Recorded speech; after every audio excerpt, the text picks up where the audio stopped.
tengah. Terangsur tengah kata Gusnya. Belum waras. Waras. Agenda besok jam berapa Gus pengobatan? Pengobatan start jam 9. Itu dimulai ruqyah dulu. Ruqyah, nanti yang mimpin ruqyah ada santri. Ya. Setelah ruqyah nanti pertama sambutan nanti dipimpin sama Wahyu. Nah, mukanya Wahyu ya ini aur-auran. Nah, setelah itu nanti langsung ruqyah dipimpin sama Sirot. Ya. Sirot itu orang Cirebon. Oh, yang Dengan di YouTube juga. ya. YouTuber.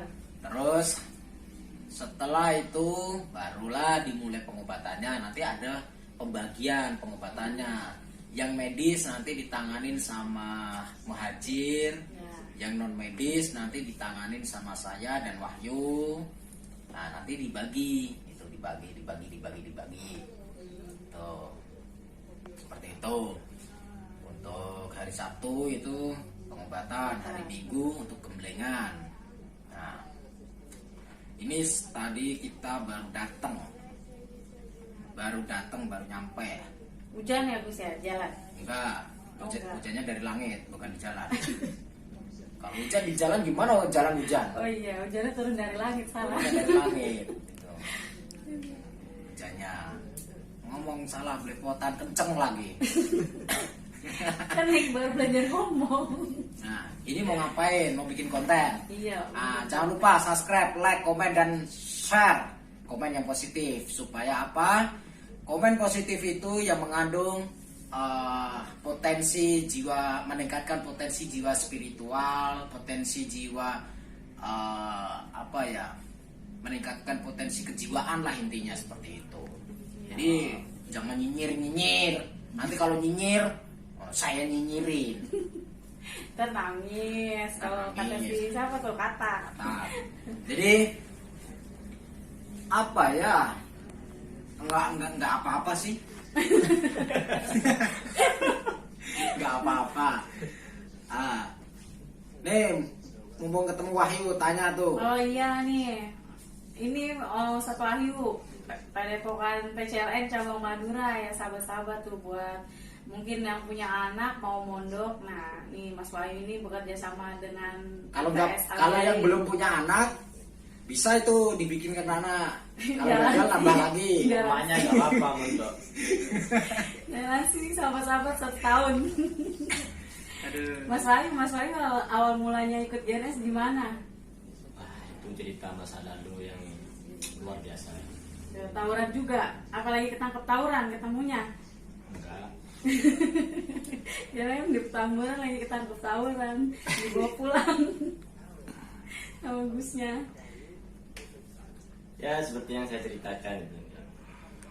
Saya itu gak ada sih mau terjun di dunia hikmah atau dunia yang sering orang awam bilang spiritual, supranatural, apa tual-tual lah. Karena basic saya itu dulu pembisnis. Oh, awalnya. Pembisnis, saya pemilik, bukan pemilik ya. Saya pengelola restoran Surabaya, Jakarta. Tepatnya di Ambasador Kuningan itu. Kertian, iya. Ambasador Kuningan. Ambasador. Di food courtnya itu saya yang mengelola dulu. Nah, ternyata kehidupan saya sebagai pengelola restoran itu tidak seindah yang orang-orang kira, yang orang-orang pandang, Bayangkan. yang orang-orang bayangkan. Saya dapat fasilitas seperti itu, ya, hidupnya di apartemen, terus dapat juga mobil pribadi dan lain sebagainya. Ternyata itu semua tidak membuat saya bahagia, justru membuat awal mula kehancuran saya berangkatnya dari situ. Oh, Aneh kan? Jakarta ini. Aneh. Iya. Ya, hidup enak kok malah sengsara, Iya. banyak duit kok malah susah. Malah susah. Kenapa tuh Mas Wahyu? Nah, itu semua tidak lepas daripada sifat-sifat kita sendiri sih. Ya, pola pikir kita, pola hidup kita, manajemen diri kita sendiri. Makanya saya selalu katakan kalau kita pengen sukses ya rubah manajemen kerja, rubah manajemen diri.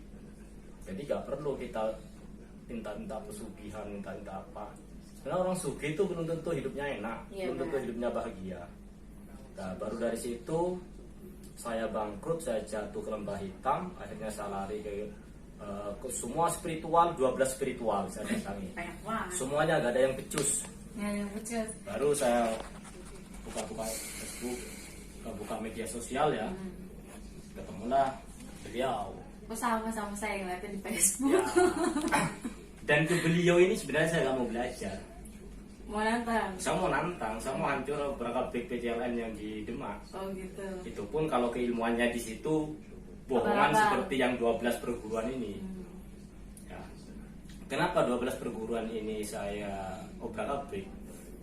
Karena dalam keterpurukan saya, dalam kesenjangan jiwa saya yang begitu amburadul, ya, yang disuguhkan di situ gak seperti yang saya inginkan.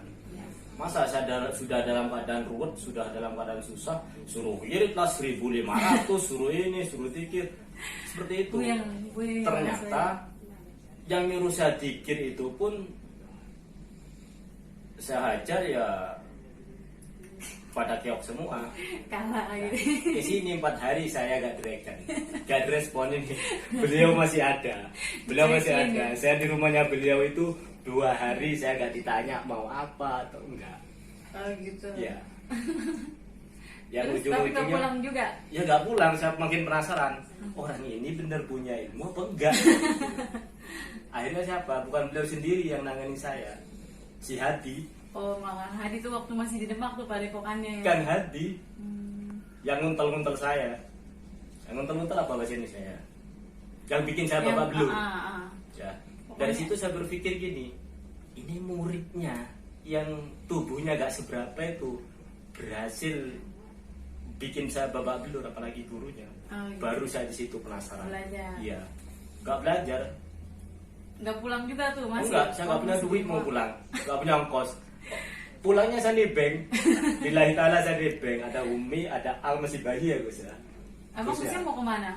Ngawi. Ngawi. Oh, ke Ngawi. Saya di bank sampai tengah jalan, sampai jalan apa itu Gus? Mas lampu merah. Ambil lampu Bank, merah. uang saya tinggal berapa itu? 50.000. Oh dari Demak tuh ya? Iya.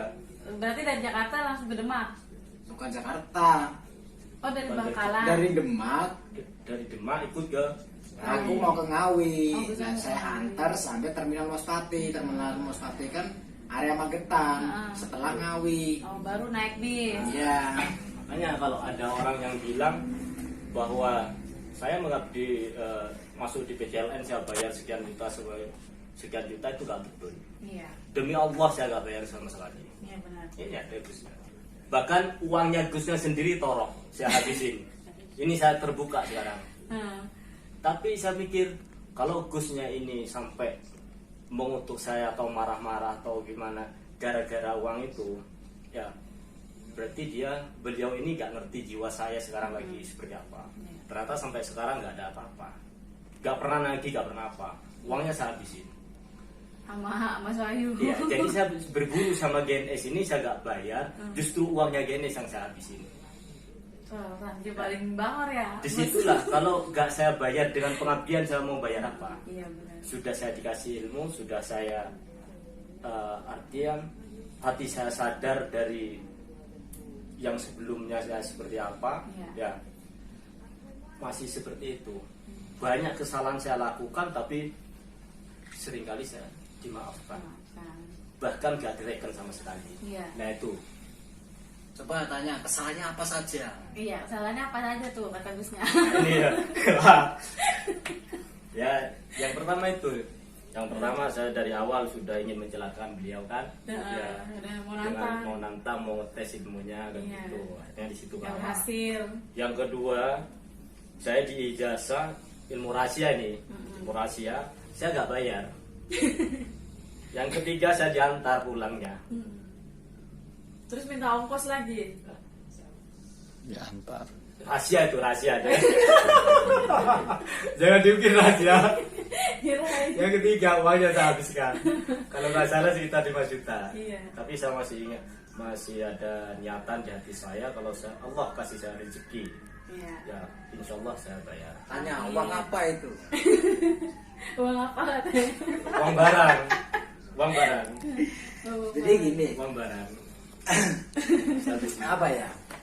Dulu kan saya di sosial media itu mainnya kan sebelum YouTube itu mainnya Facebook. Iya. Itu suka saya itu mengiklankan benda-benda bertuah kayak cincin. ya kayak cincin, tasbih, gelang dan sebagainya. Ya. Tapi itu demonya itu bukan kodam, bukan isian. Asma. Tidak mengatakan kebal ini kebal itu, tidak. Saya tidak pernah mengatakan, tapi lebih ketahan. Tahan sama kebal itu beda. Iya. Ya. Kalau kebal sudah definisinya kebal itu dia tidak mempan begini-begini. Tapi kalau tahan yang artinya dia masih bisa kena. Karena apa?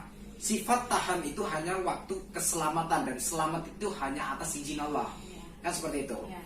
Nah, bagaimana cara benda itu, benda biasa bisa bermanfaat, bisa mendapatkan keberkahan, rahmatnya Allah, nikmatnya Allah, karena atas doa kita. Iya. Doa itu apa sih? Entah pakai doa hizib, doa asma, wirid, tirakat, puasa dan lain-lainnya. Setelah itu kita katakanlah bahasanya itu kita isi gitu ya. Iya.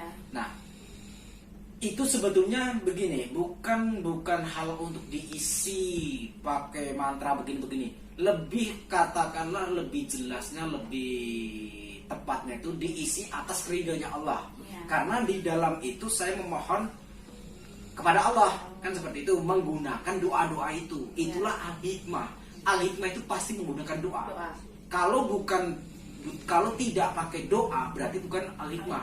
Karena doa itu artinya adalah meminta, memohon, ya. Iya. Memohon apa? Pasti memohon untuk kebaikan. Nah, dan di situ setelah itu saya iklankan, katakanlah dijual lah, dijual. Nah, banyak orang itu sebenarnya tidak cuma wahyu, banyak juga yang akhirnya banyak yang mantan-mantan preman dan sebagainya. Karena alhamdulillah sekarang ini PCLN Padepokan Cakralodaya Nusantara 60% lebih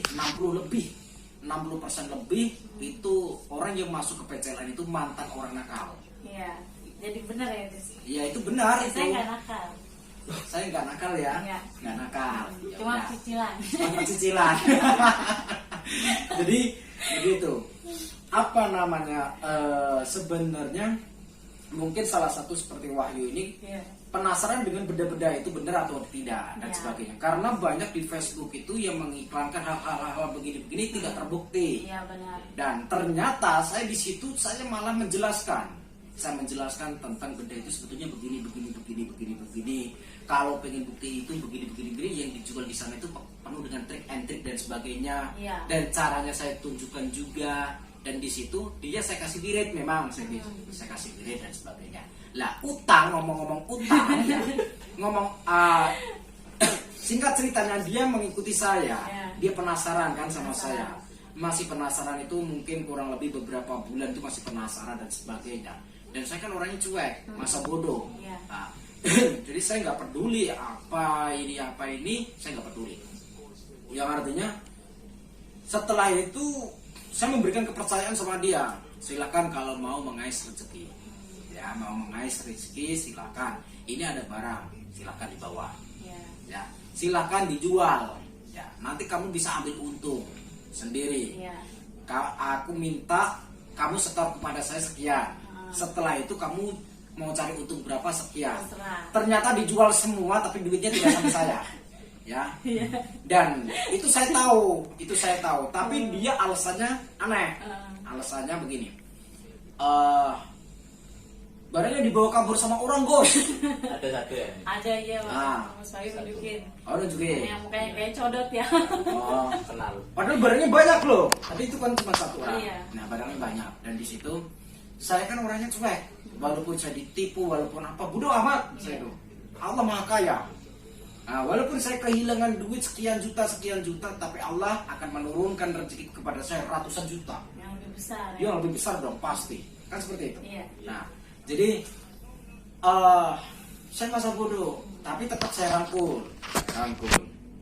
Kenapa? Karena yang namanya dakwah itu awal itu harus dimulai dari diri sendiri. Iya. Setelah itu kepada orang lain. Yang lain. Ya. Nah, orang lain itu dimulai dari keluarga. Ya, setelah itu baru masyarakat. Iya, masyarakat. Ya. Ya.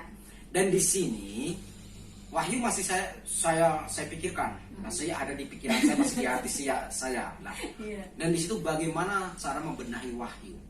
Karena orang bajingan, orang preman, orang jelek, orang nakal dan sebagainya, kalau kita kerasin akan menjadi.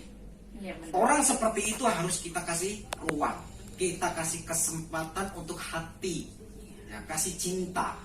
Kalau tidak, karena orang seperti itu, kenapa bisa seperti itu? Karena jauh dari rasa cinta, Kurang kasih sayang. kurang kasih sayang dan kurang perhatian. Perhatian. Ya, dan maka dari situ saya memperhatikan dia. Saya memperhatikan apa namanya bapaknya Joni ini. Ya, saya memperhatikannya. Ya, saya memperhatikannya. Saya peduli sama dia. Berapa kali dia itu bohong? Banyak kali. Iya. Banyak kali. Dan di situ saya tidak berpikir yang namanya guru. Guru itu kalau istilah orang Jawa itu digugulan ditiru. Jadi kalau saya terus membenci dia, menjauhi dia, saya nggak pantas jadi guru. Iya, benar. Saya harus mendekati, saya harus merangkul dia, membenahi dia pelan.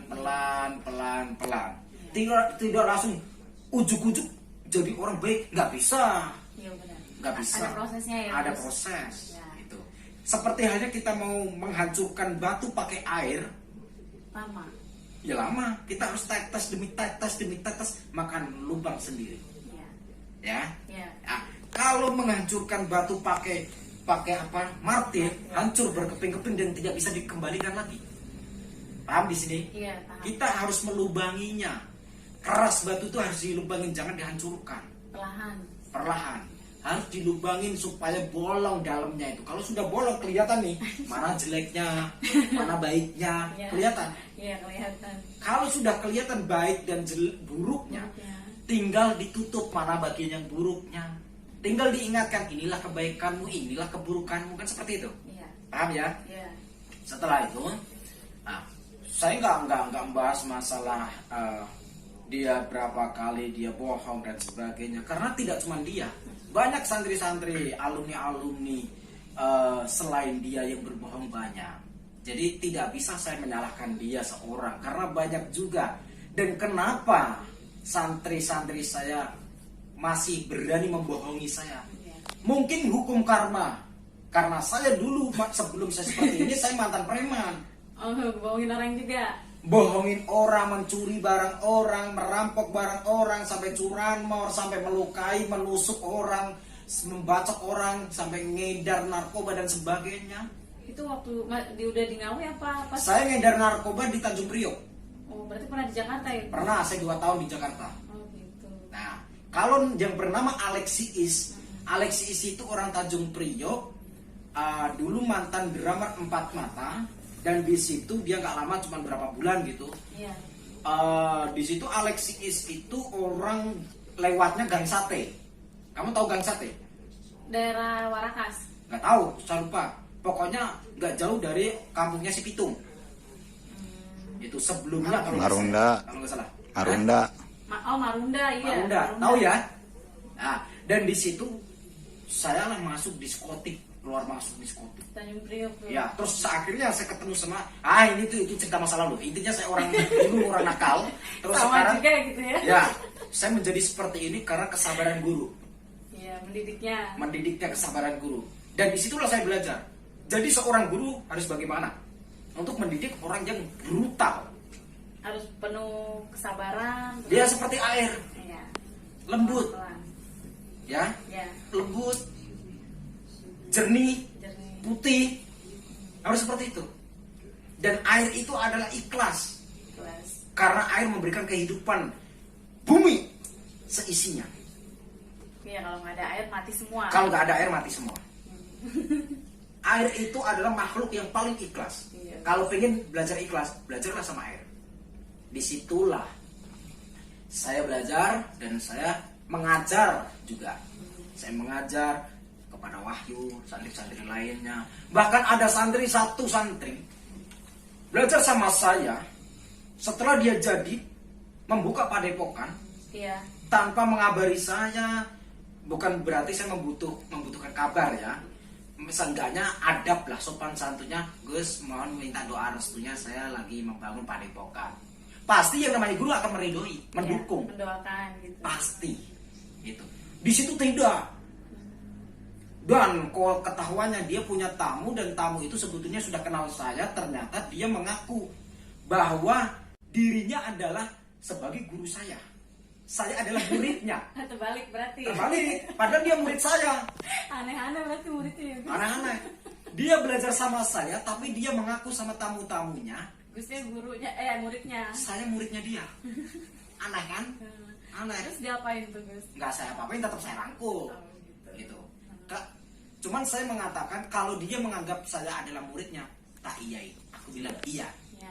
Saya tidak akan menganggap saya gurunya, Gurunya. tapi saya akan menganggap saya muridnya. Yang artinya yang mempertanggungjawabkan ilmu saya masih nambah lagi. Iya, benar. Apapun ilmu yang saya terima, yang saya pelajari itu yang bertanggung jawab adalah guru-guru saya. Saya. Berarti dia kalau sudah siap menjadi guru saya, berarti siap menanggung bertanggung jawab atas apa yang saya pelajari. Kan seperti itu. Iya. Nah, dan di situ tetap saya merangkulnya. Segitu parahnya ya. Iya, Segitu parah. parahnya, maka jangan ditiru itu. Enggak, mudah-mudahan enggak. Di situ ngobrol masalah wahyu, jangan ngobrol sama soal santri-santri lain ya. Iya. Wahyu karena ada di depan. Iya. Kalau ngobrol sama santri-santri yang lain nanti dikira gibah. Ah. Nah, lebih baik langsung sama orangnya. Berapa kali dia berbohong, banyak kali. Banyak ya. Tapi saya rangkul, ya. Dan saya tidak akan apa perlu saya ceritakan, tapi saya enggak lah. Berapa banyak kebaikan yang saya berikan sama dia, banyak sekali itu. Dan di situ saya katakan tidak perlu dihitung. Iya. Kalaupun dihitung tidak akan ada gunanya. Iya benar. Kan seperti itu. Gak bisa balas. Dan di situ sampai segini ini perlu diceritakan ya. Kalau ini perlu diceritakan. Tapi kalau dikatakan riak silakan ya. Tapi ini fakta. Sampai saya itu bingung mencari dia karena nomornya nggak ada, nggak aktif. Ternyata alasannya nggak punya HP, HP-nya rusak. Akhirnya saya buka pengobatan massal di Surabaya. Semua saya kabarin. Santri-santri wilayah Jawa Timur, alumni-alumni wilayah Jawa Timur saya kabarin. Semua santri dan alumni wilayah Jawa Timur silakan merapat tanggal sekian-sekian saya akan mengadakan pengobatan dan gembelengan di Surabaya, lokasi ini. Nah, setelah semuanya ngumpul, saya cuekin semua. Saya cuekin, nggak ada yang saya obrolin. Nggak ada yang ditanya gitu Bu. Nggak ada yang saya obrolin. Saya cuekin cuma salaman, ngobrol sepatah dua kata-kata, saya ajak ngopi sudah. Setelah itu saya sibuk sama tamu-tamu sama pasien-pasien. Ya, saya cuekin bodoh amat, gitu kan? Iya. Nggak ada yang saya reken. Nah, dan di situ saya satu persatu berpamit, pulang. Satu persatu pamit pulang. Dia sendiri nggak pamit pulang. Saya terus nanya, kamu mau di sini atau mau pulang? Terserah Gusnya. Kalau menyuruh saya pulang Gus. Ya sudah, kalau begitu saya menyuruh kamu di sini. Terus mau di situ. Mau di sini, mau di situ di hotel itu ya, bantuin saya besoknya. Iya. Nah, terus singkat ceritanya beberapa hari kemudian selesai acara di hotel itu, pengobatan dan gembelengan massal, saya tanya, mana HP-mu? Kenapa dihubungin nggak bisa begini bla bla bla? Dia alasan, HP-nya rusak Gus, nggak bisa ini dan lain-lainnya. Oke, sekarang ikut saya ajak jalan-jalan ke mall. Saya lepas dia seperti angon pedus, ya, angon kambing, ya. Saya lepas di mall itu saya lepas. Nih, di toko HP semua, sentra HP di situ, cari HP. Nah, itu beli HP tuh. Beli HP, itu berapa harganya terserah, itu beli HP. Cari yang ini. Gus ini yang mana Gus? Ya terserah. Gitu. nggak ngambil iPhone. Terus dia nyari keluaran terbaru. dia nyari HP dan di situ udahlah dipakai, Iya. akhirnya bisa berkomunikasi. Dia sebetulnya sempat pernah kualat juga. Iya. Dan di situ dan kualatnya itu sebetulnya membuat sedih karena dia kehilangan orang yang baru hadir. Iya. Dan di situ sebetulnya itu kualatnya dia karena seorang santri ingkar sama guru itu. Jadi banyak kejadian santri-santri atau murid-murid yang belajar sama saya itu kualat itu sebetulnya banyak contohnya, tapi masih aja ada. Heran saya, kenapa nggak mikir oh itu pernah kualat sama gusnya begini. Tapi saya nggak pernah bikin mereka kualat terus saya mengutuk mereka, saya nggak pernah. Doanya baik-baik ya Gus ya. Ya itu pasti, sebagai guru harus seperti itu. Jadi setiap tawasul saya selalu mendoakan santri ataupun orang yang pernah belajar sama saya, walaupun cuman satu huruf, itu pasti saya doakan ya. Nah, dan di situ apa ya? Ya sampai sekarang inilah, sampai detik ini, detik ini ya, katakan detik ini masih di sampingku kan? Iya, bener. Masih di sampingku. Sampai kalau ada yang nantang pokoknya hadapi Mas Wahyu dulu tuh. Dan di situ apa ya, banyak sebetulnya santri atau alumni yang cemburu sama dia itu banyak sebetulnya. Bukan berarti apalagi santri cabang yang dari Kalimantan ya, yang dari Kalimantan tuh. Nah, Dia pasti nonton YouTube saya tuh. namanya Rizky. Nah, dia setelah belajar sama saya, setelah itu ambil beberapa kali gemblengan, saya suruh buka cabang di Kalimantan Bontang. Iya. Daerah. Habis itu udah nggak diketelepon-telepon. Habis itu saya cuek. Saya lepas. Dia tanya, Gus, saya ini harus mau kerja apa? Saya bilang ngerampok. Kalau dia cerdas, kata-kata ngerampok itu harus dia pikirkan maksudnya apa ngerampok itu. Dan di sini saya tidak akan jawab. Saya nggak akan menjelaskan. Nggak dijawab kan Gus. Nggak akan saya jawab maksud saya apa, itu nggak harus saya jawab. Iya. Kalau dia cerdas, orang gurunya cerdas, masa santrinya bodoh? Harus cerdas lah, harus berpikir tafakur. Iya. Kenapa Gusnya itu berkata seperti ini? Kok saya malah disuruh ngerampok? Maksudnya apa? Gitu. Kalau disuruh ngerampok, kenapa harus tirakat? Kenapa harus sholat? Kenapa harus wirid? Lah maksudnya apa ngerampok itu? Itulah, pikir.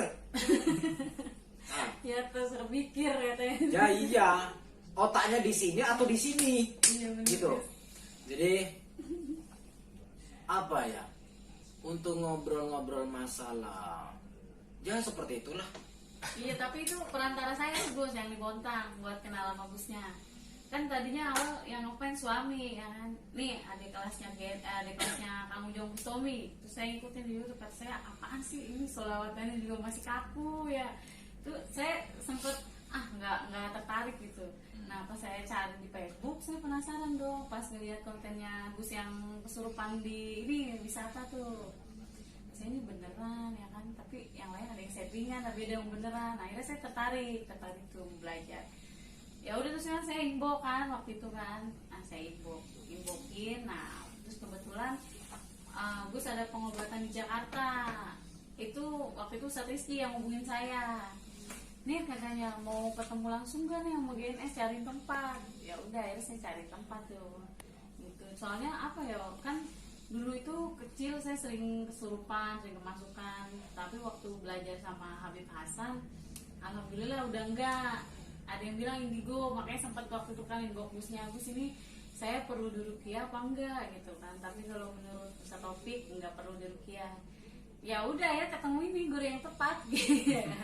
Sakti di YouTube ya. Sampai di YouTube. Iya, makanya tertarik lah gitu. Aku sering ngikutin Facebooknya Gus, ngeliatin. Dan sempet tanya juga sama Ustadz Opik, artis Ustadz Opik Tombo Ati. Iya. Dan dia sempat tanya juga, jadi untuk mengenai ini, kalau saya Gimana? belajar sama ini gimana gitu, itu responnya gimana Ustadz Opik? Ya Ustaz Taufik bilang suruh lanjutin gitu kan. suruh lanjutin nggak apa-apa, kalau yang penting tahu jadi apa gurunya Gus Nur itu siapa, kamu harus tahu gitu.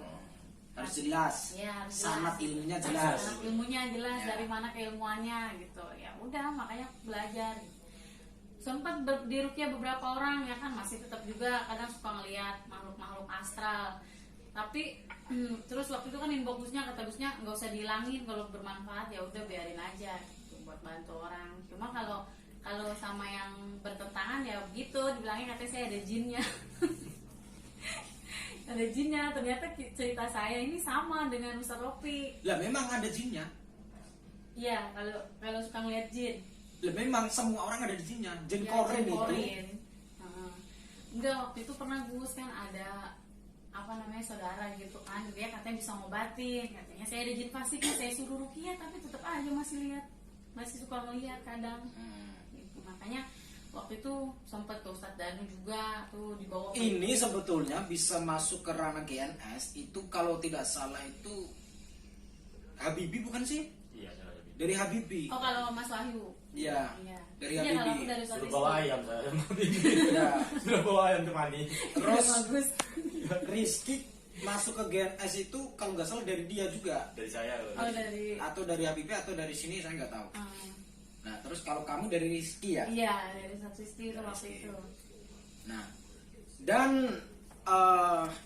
terbanyak santri saya itu orang darah Madura, Santrinya paling banyak. paling banyak dan paling apa katakanlah fanatik sama saya itu orang Madura. Dulu itu Habibi itu, sekarang nggak tahu Habibi hilang kontak gitu. Ada di Kalimantan orangnya. Oh, sekarang di Kalimantan. Iya, Kalimantan. Di Balikpapan. Ngapain? Kerja di sana. Oh, iya. Properti. Oh. Jadi Habibi itu pertama kali ketemu sama saya, tanya tuh Habibi. Jadi pertama kali ketemu sama saya itu datang ke Padepokan. Kang Habib itu. Dulu itu rumah saya itu, rumah Demak itu masih berantakan, baru dibongkar, baru dibangun, Belum kayak sekarang ya. belum kayak sekarang. Jadi belum diplester, belum diaci, belum, masih bata, lantai belum keramik, masih tanah gitu. Berarti santri pertama tuh ya berdua Kang Habibi. Sama Kang Habibi. Era Habibi santri pertama. Iya. Ya, era Habibi itu santri pertama. Sama Dan- Kang Hadi. Iya, sama Hadi, gitu, sama Hadi, Berdua. Mbak Gino. Bang Indo. Dan di situ Mbak Gino belajar sama saya nggak pernah bayar, nggak pernah bayar, nggak pernah. Dan di situ santri dulu itu nggak pernah bayar. Ada Habibi bayar, gemblengan itu bayar 1.500.000 itu di Kasepuan juga, di Pantai Selatan, di Parangtritis. Kang Kritis. Di peserta paling terakhir itu, waktu mau saya sembeli itu peserta terakhir itu Suro Muharram ya, kalau nggak salah 1 Muharram atau 10 Muharram itu ada ombak besar menghantam dia. Padahal sebelumnya itu tidak ada ombak, Oh. Pas giliran dia ada. ada besar lagi. Orang berpikir itu kayak tsunami mungkin ya, Iya. besar. Dan di situ banyak turis, banyak orang camping, orang kemah, orang pacaran di situ banyak. Pas lagi gemblengan itu. Iya, malam-malam itu. Itu kan Muharram. Oh, rame jadi ya. Rame di situ. Iya. Dan di situ langsung saya ngamuk sama laut itu. Saya ngamuk, langsung saya hantam pakai tenaga dalam. La ilaha illallah Muhammad Rasulullah. Bah, gitu langsung hancur. Waktu itu air tinggi itu langsung hancur. Biar, gitu pecah. Dan di situ disaksikan ratusan orang. Real nyata. Disaksikan ratusan orang. Sampai orang itu ketakutan. Dan saya pun ketakutan. Ketakutan apa? Ketakutan dikerubung orang. Itu, nggak bisa pulang. Iya. Nah, Karena rame. akhirnya langsung beres-beres dan sebagainya, langsung saya ajak pulang. Rekreasi di Candi Prambanan. Oh iya, yang Gus pernah upload ya. Ya, Candi Prambanan. Ya, itu Mas Wahyu paling belakang. Enggak kan? Nggak ada. Enggak ada saya. Oh, itu yang pakai belangkon hitam bukan Mas Wahyu. Enggak. Anu Oh. si Si ini si Siapa tuh? si siapa itu? Sobirin. Sobirin. Sobirin. Oh, Sobirin. Itu Mas Wahyu belum. Sobi itu si Sobi. Sobi. Sobirin bukan itu yang sopirin. Beda lagi. Beda lagi. Itu banyak Dia banget mau santrinya. Shopee, ya? Shopee. Sekarang 4.000 lebih. Oh, berarti seluruh Nusantara. Ya cocok sama Sampai ke namanya. Taiwan, Hong Kong, Makau. sampai ke Malaysia, bahkan Pangeran Muhammad Ridwan Shah, anaknya Raja Ridwan Shah Selangor, Kerajaan Selangor itu murid kita. Oh, gitu. Gitu. Sampai ke Suriname ada. Satu. Ada beberapa. Ada beberapa. Ada beberapa. Kalau nggak salah 3 atau 4 gitu. Ada. Malaysia apa atau Sumas? Bukan, anggap Ahmad. cuma iya si Ahmad. Kalau dia kan ini apa jarak jauh. Lah, cerita tentang Habibie. Habibie itu pernah ceritanya ya, ini ceritanya. Itu Habibie telepon malam-malam itu. WA deh, WA WhatsApp. Gus, mohon maaf. Ini saya bingung nih. Ini adik saya lagi kena masalah nih, adik saya. Masalah apa? Saya jawab. Adik saya didatengin orang ini, Gus. Apa namanya, dianggap penadah. Adik saya itu membantu temennya itu sedang rental mobil. Mobilnya ternyata digadekan sama adik saya 20 juta. Waduh. Lah, ternyata mobil itu seminggu tidak dikembalikan. Dan akhirnya karena mobil rental itu ada GPS, dilacak ketemu sama si pemilik rental dan di situ disamperin malam itu sampai pagi. Pokoknya si pemilik rental itu bilang duit harus ada, mobil harus saya bawa, ya untuk sewa, uang sewa itu. Iya. Kalau tidak ada uang sewa itu maka adikmu saya anggap penadah. Sedangkan adiknya Habibie itu sedang sakit waktu itu. Lah, saya bilang sama Habibie, coba cari pinjaman, tetangga-tetangga, teman-teman, saudara. Saya batasin sampai subuh. Kalau subuh nggak dapat, udah hubungin saya. Iya. Sampai subuh saudara-saudaranya nggak ada yang bantuin. Teman-temannya nggak ada yang bisa bantuin. Tetangganya, kerabatnya nggak ada yang bisa bantuin. Lalu dia WA sama saya, udah kirimkan nomor rekening langsung. Saya waktu itu belum punya mobil. Iya. Saya masih punya Ereking. Saya anak Ereking. Masih pakai ranking ya. Belum ada mobil putih tuh. Belum ada mobil putih. Mobil putih kan hadiah gitu. Dan di situ saya langsung transfer Ke Kang Habibie. Habibie. Padahal Habibie itu baru satu kali ketemu sama saya dan saya tidak tahu rumahnya Habibie. Oh, pas gemblengan doang tuh ketemu ya. Ketemunya pas kebelingan doang. Kayak saya juga nggak tahu rumahnya. 2 kali ketemu deh, 2 kali ketemu. Yang pertama sowan ngobrol biasa, dia tujuannya pengen berobat. Tapi dia nggak ngomong berobat. Oh, Dari sore sampai pagi itu cuma ngobrol, ngopi terus sampai berapa gelas itu. ngomong Tapi walhasil dia pulang itu sampai rumah sembuh badannya. dan dicek ke dokter sembuh. Padahal nggak saya apa-apain, cuma ngopi, Ngopi ngobrol, doang, ngopi, sembuh, hilang sampai sekarang. Penyakitnya hilang.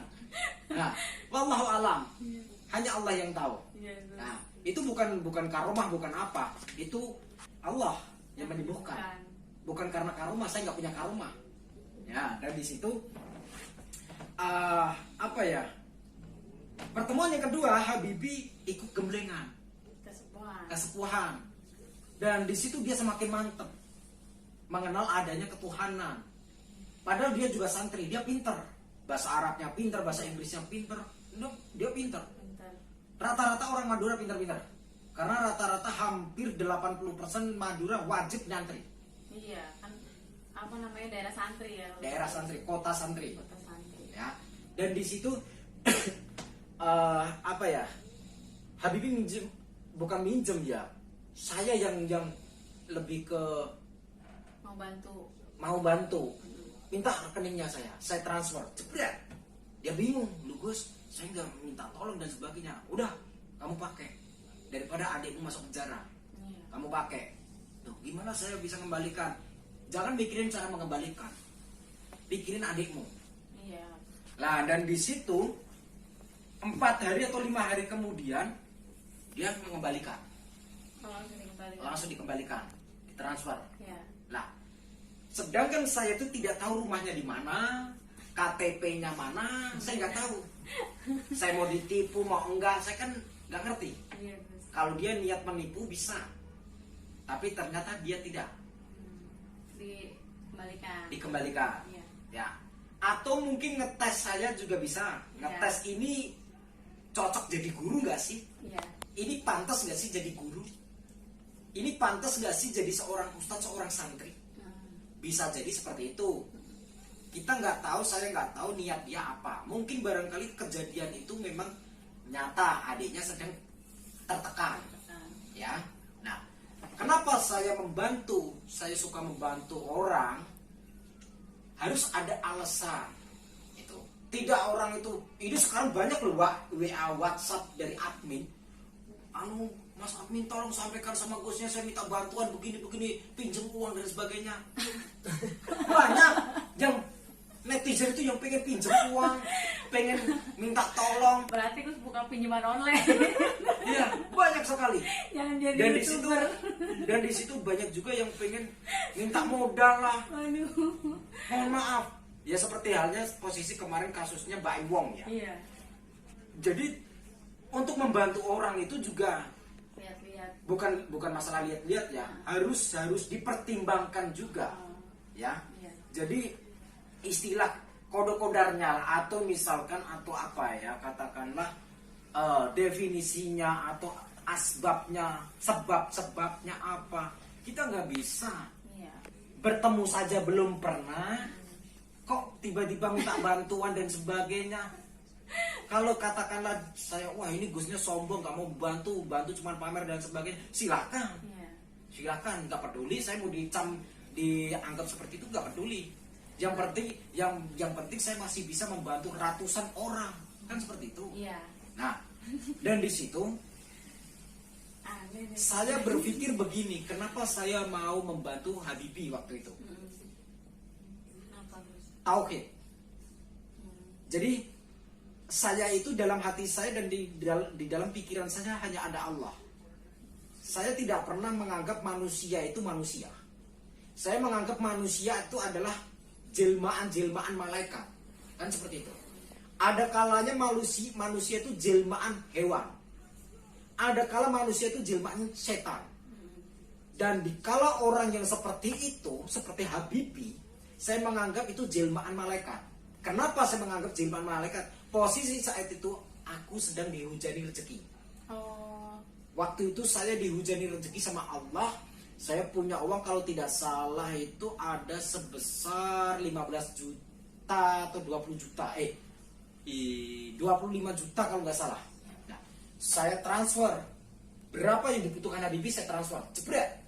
Kenapa saya transfer? Karena berpikir saya begini. Baru tadi sore saya menerima uang ini dari orang lain. Iya. Saya dikasih uang itu dari orang lain. Dari orang lain. Ya. Sore tadi saya menerima. Tengah malam kok saya mendapatkan WA Habibie punya masalah, adiknya punya masalah, butuh uang sekian.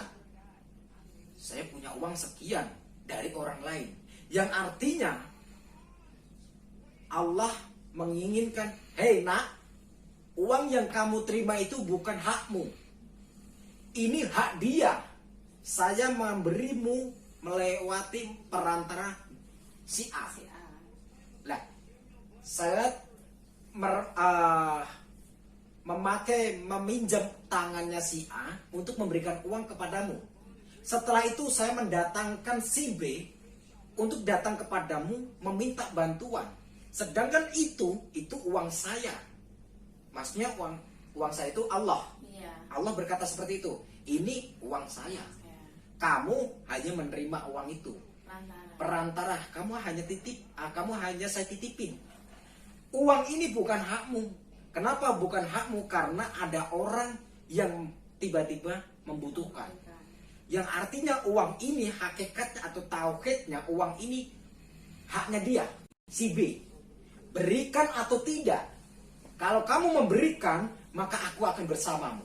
Tapi kalau kamu tidak memberikan, tidak menolongnya, maka aku akan meninggalkanmu selama 41 hari. Yang artinya saya akan dilaknat oleh Allah.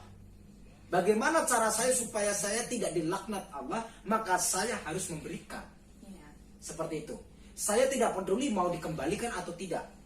Dan ternyata Allah juga mengetuk hatinya Habibie untuk dikembalikan. Uangnya. Ya, itulah. Oke, itu singkat ceritanya tuh ya, santri-santri PCLN unik-unik, sahabat-sahabat. Tapi Gusnya tetap bersabar walaupun santrinya Semuanya aneh bin ajaib. Jadi intinya begini, orang kaya itu tidak dilihat dari banyak mobil, Iya. banyak duit, banyak anak, banyak istri, banyak rumah, banyak tanah, banyak sawah. Bukan. Tapi dilihat dari bagaimana kita mau berbagi. Mau berbagi. Kaya itu bahasa Indonesia. Iya. Bahasa Jawanya apa? Sugih. Sugih. Sugih itu bahasa Jawa kasar. Iya. Bahasa Jawa halusnya suguh.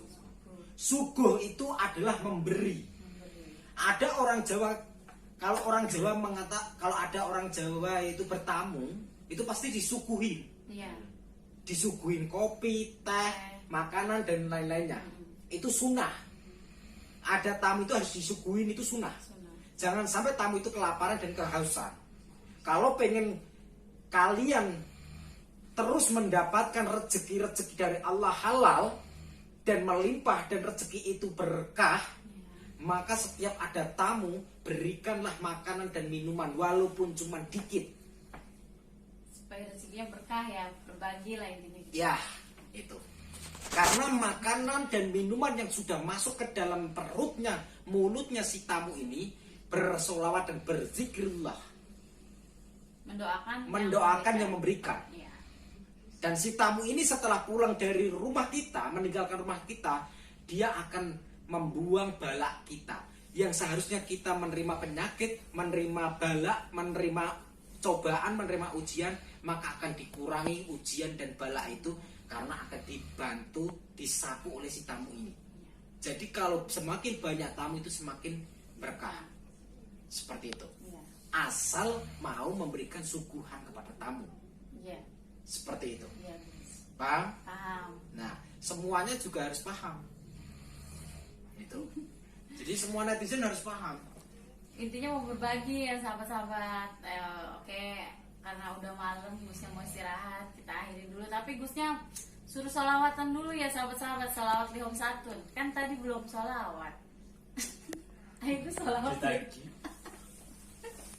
Gusnya sholawat. Kan suaranya bagus. Iya. Iya. Pecah itu meteor nanti. Enggak. Sinting ya, sinting. Allahumma sholli ala sayyidina Muhammad wa ala ali sayyidina Muhammad. Saya di rumah. Lihamsatun udfi biha harul wabail hatimah al-Mustafa wal murtada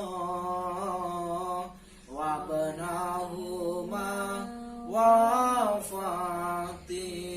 Fatimah. Jadi saya bahas masalah sholawat. Tadi kamu bilang Ya. waktu nonton YouTube pertama kali sholawatnya kaku ya. Kaku orang nggak kebiasaan di kamera, ini di kamera. Iya. Waktu kamu nonton itu kan saya kesurupan di tempat wisata. Ah. Itu live streaming, Iya. ya kan? Iya, live streaming. Itu live streaming seumur hidup saya baru pertama kali live streaming. Gimana saya nggak kaku? Biasanya rekod, Iya. biasanya Di-upload. direkod, baru diupload. Kalau rekod kan bisa cut, bisa ulang. Ini live streaming. Kalau gimana mau mengulang? Iya, benar. Ditonton banyak orang, Ditonton kaku lah. Iya. Tapi sekarang enggak. Enggak, sekarang mau jadi artis Ais. sahabat. Biar praktisi yang nyinyir makin nyinyir. Ya oke sahabat-sahabat, itu aja dari saya Anita Akhirul Kalam. Assalamualaikum warahmatullahi wabarakatuh.